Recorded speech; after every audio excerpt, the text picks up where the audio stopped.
Shalom, selamat pagi jemaat Tuhan yang terkasih. Kita berjumpa kembali dalam program 10 menit bersama Tuhan. Dan sebelum kita memulai pemberitaan firman Tuhan, ada baiknya kita berdoa terlebih dahulu. Puji syukur kami naikkan di hadapan-Mu Tuhan. Sebagai ungkapan rasa terima kasih kami Tuhan atas semua kebaikan Tuhan, atas kemurahan Tuhan, atas kasih-Mu yang baru setiap pagi Tuhan. Pagi ini Tuhan, kami mau duduk di kaki Tuhan untuk mendengarkan sebagian daripada kebenaran firman-Mu yang akan menjadi pelita untuk hidup kami. Terima kasih Bapa yang ada di surga, terima kasih Tuhan Yesus, terima kasih Tuhan Roh Kudus. Kami sudah berdoa di dalam nama-Mu dan mengucapkan syukur. Haleluya. Amin. Baik, pagi ini kita sama-sama akan belajar mengenai pentingnya sebuah penyembahan. Banyak umat Kristen, apalagi di masa COVID-19 ini, merasa lebih penting untuk berdoa kepada Tuhan daripada penyembahan kepada Tuhan. Karena dengan berdoa kita dapat memohon segala sesuatu, kebutuhan dan kepentingan kita dalam situasi yang sulit ini. Kita lebih fokus pada segala kebutuhan dan keperluan kita. Namun pernahkah kita berpikir bahwa sebagai umat yang dikasihinya, kita juga harus menyukakan hati Tuhan? Memang banyak cara kita sebagai umat Kristen untuk menyukakan hati Tuhan. Misalnya dengan bersyukur melalui ucapan terima kasih kita dalam berdoa, dengan perilaku kita yang selaras dengan firman Tuhan, bersekutu dengan Tuhan dan seterusnya. Namun jangan kita lupa bahwa kita diciptakan oleh Tuhan, salah satu tugas utamanya adalah untuk menyembah Tuhan kita. Menaikkan korban syukur dengan penyembahan yang merupakan pengganti dari korban bakaran yang baunya menyukakan hati Tuhan. Kalau kita baca di dalam kitab Perjanjian Lama, seringkali Tuhan marah hendak membinasakan umat Israel. Lalu umat Israel segera bertobat dan mendirikan mezbah serta membawa korban bakaran. Sehingga akhirnya Tuhan membatalkan rencana penghukumannya. Bahkan seringkali dikatakan Tuhan juga menyesal atas perbuatannya itu. Jadi menaikkan korban syukur yang merupakan penyembahan ini adalah sangat penting. Bahkan sebagian besar kebutuhan bangsa Israel itu diberikan oleh Tuhan tanpa mereka memintanya. Tetapi karena mezbah korban bakaran yang dinaikkan itu menyukakan hati Tuhan. Salah satu contohnya kita akan melihat misalnya di dalam peristiwa Salomo. Raja Salomo selama hidupnya adalah raja yang paling besar terhadap segala-galanya, termasuk dalam hal menyediakan korban bakaran. Dan hal ini dapat kita lihat di 1 Raja 3 ayat 4-5. Pada suatu hari raja pergi ke Gibeon yang untuk mempersembahkan korban. Sebab disitulah bukit pengorbanan yang paling besar. 1.000 korban bakaran dipersembahkan Salomo di atas mezbah itu. Lihat ayat 5. Di Gibeon itu Tuhan menampakkan diri kepada Salomo dalam mimpi pada waktu malam. Berfirmanlah Allah, mintalah apa yang hendak kuberikan kepadamu. Jadi dalam ayat tadi mengingatkan kita bahwa Salomo ketika akan memberikan korban bakaran itu tidak memakai ukuran yang biasa, tetapi yang justru luar biasa. Aturan mengenai korban bakaran itu memang dapat kita baca di kitab Imamat, yang memang mengharuskan juga setiap orang Israel untuk melakukan korban bakaran, mengingat dosa-dosanya sebagai manusia. Tetapi Salomo melampaui segala aturan tersebut. Kalau aturannya hanya beberapa ekor korban bakaran, maka Salomo tidak kepalang tanggung. Dia membakar 1.000 korban bakaran. Sehingga Alkitab juga mencatat bahwa mezbah-mezbah tersebut tidak sanggup lagi untuk menampung korban bakaran tersebut. Dan pada malam harinya Tuhan menampakkan dirinya, yaitu berupa suatu mimpi suatu penglihatan yang menawarkan kepada Salomo apa yang hendak dimintanya.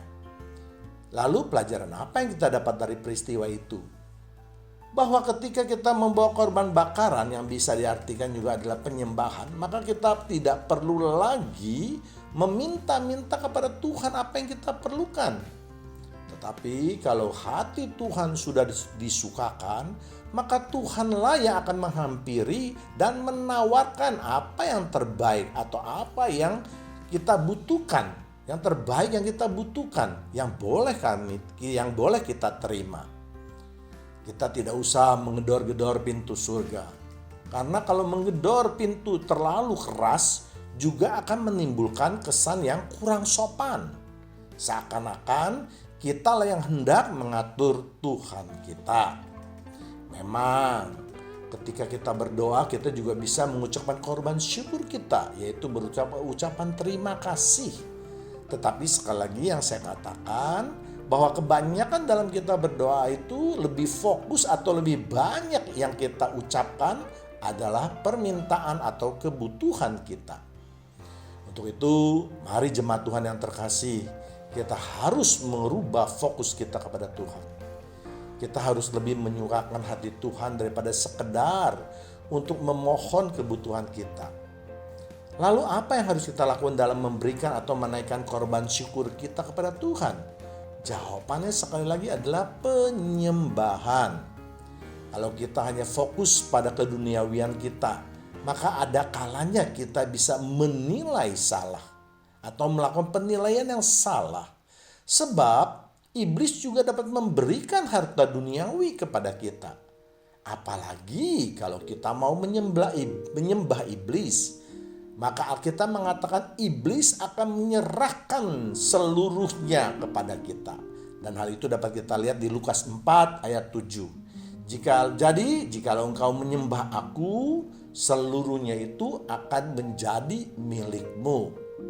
Jadi sekali lagi penyembahan itu merupakan sesuatu yang penting. Mari kita lihat apa akibatnya kalau kita menaikkan pujian atau penyembahan kepada Tuhan kita. Di 2 Tawarik 5 ayat 13. Lalu para peniup nafiri dan para penyanyi itu serentak memperdengarkan suaranya untuk menyanyikan puji-pujian dan syukur kepada Tuhan.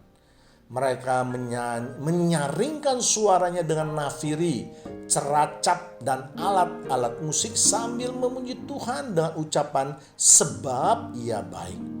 Bahwasanya untuk selama-lamanya kasih setianya. Pada ketika itu rumah itu yaitu rumah Tuhan dipenuhi awan. Jadi kita lihat bahwa ketika Raja Salomo itu membakar korban bakaran yang luar biasa, malamnya Tuhan datang kepada dia.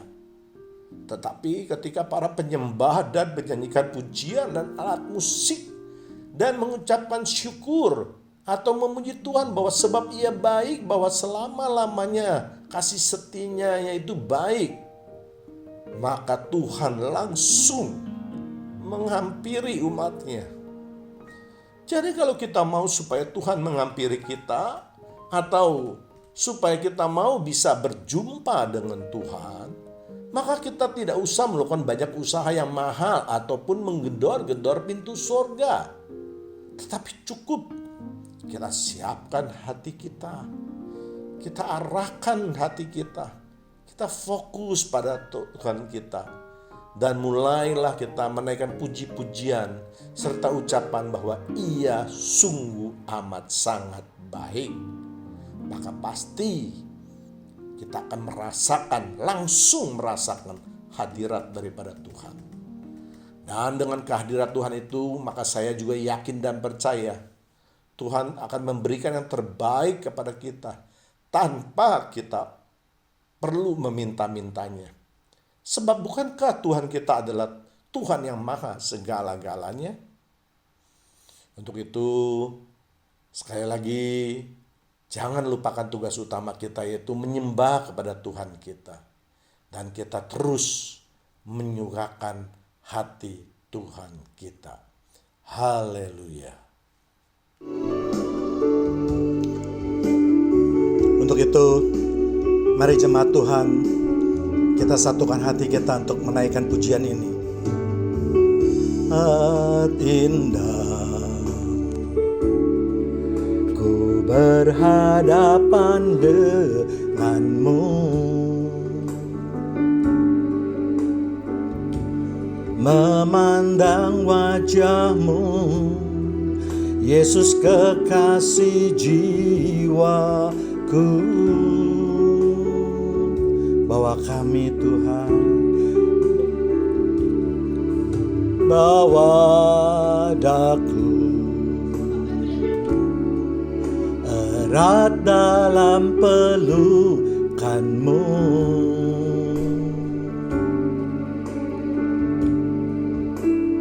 Nanti kasih dan indahnya hadiratmu. Mari sama-sama kita angkat suara kita. Hadiratmu Tuhan, ku rasakan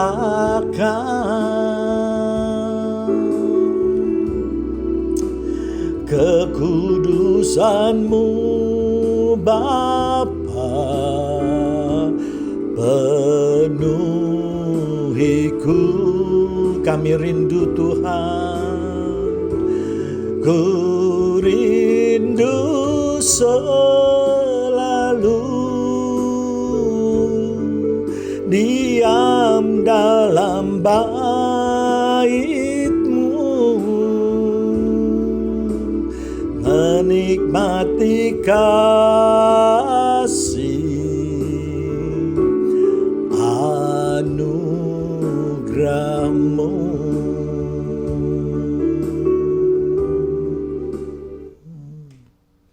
Itulah pujian kami Tuhan pada pagi hari ini Tuhan. Biarlah pujian kami berkenan di hadapan-Mu Tuhan. Terima kasih Bapa yang di surga, terima kasih Tuhan Yesus, terima kasih Tuhan Roh Kudus. Kami sudah berdoa di dalam nama-Mu dan mengucapkan syukur dalam nama-Mu. Mari sama-sama yang sudah menyembah dan meninggikan nama Allah kita, kita katakan amin.